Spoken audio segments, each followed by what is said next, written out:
सजण जी थी विलादत विलादत बा सादत सजण जी थी विलादत विलादत बा सादत संसार पयो चमकी गमगीन पया मुरकी संसार पयो चमकी गमगीन पया मुरकी जग सारो पयो जरकी जग सारो पयो जरकी सजण जी थी विलादत विलादत बा सादत संसार पयो चमकी गमगीन पया मुरकी जग सारो पयो जरकी जग सारो पयो जरकी सजण जी थी विलादत अम्मा आमिना शान वारी बणी उनय पाक हस्ती आहड़ी जणी मलाइक मुबारक पया था दियन पत्थर भी नरम थी पेरन में पवन गुलड़न में थी गुलदारी खुशनूर थिया ऐं नारी गुलड़न में थी गुलदारी खुशनूर थिया ऐं नारी आज़ाद जमी प्यारी आज़ाद जमी प्यारी सजण जी थी विलादत विलादत बा सादत संसार पयो चमकी गमगीन पया मुरकी जग सारो पयो जरकी जग सारो पयो जरकी सजण जी थी विलादत केरा कोट किस राजा कुंगरा केरी कोट किस राजा कुंगरा पया नबी जाए नूरानी जलवा थिया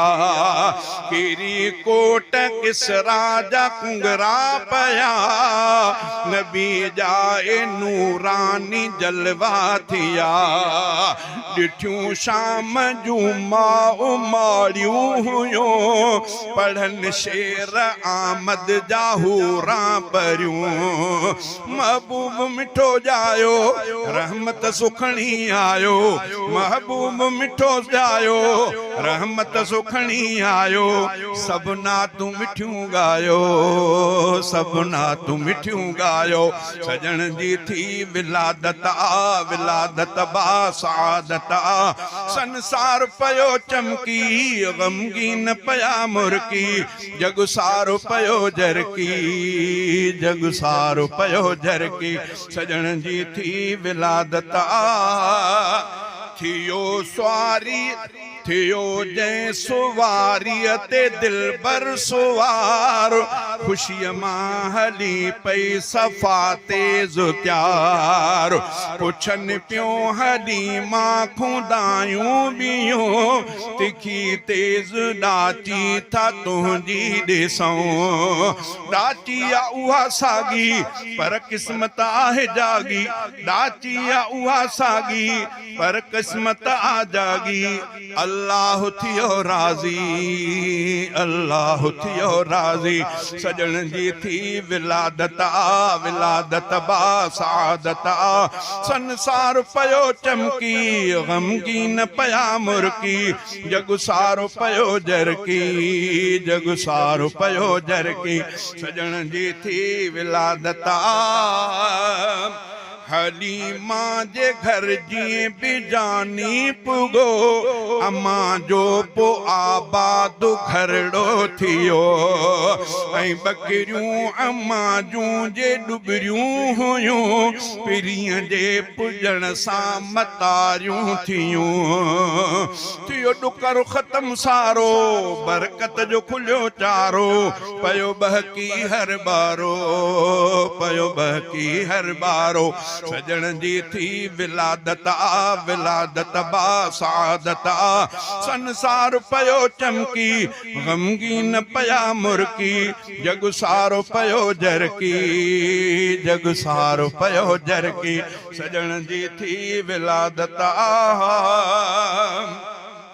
भला छो थे गमगीन नादर अली वयो लाल मूंखे अहिड़ो मिली भला छो थे ग़मगीन नादर अली वयो लाल तंहिंखे अहिड़ो मिली कयां प्यार थो मां सजण सां दिली दिनम जाए दिलबर खे दिल में खिली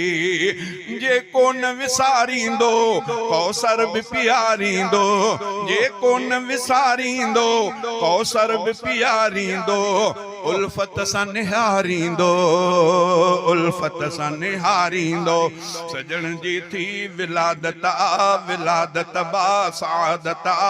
संसार पयो चमकी ग़मगीन पया मुरकी जग सारो पयो जरकी जग सारो पयो जरकी सजण जी थी विलादत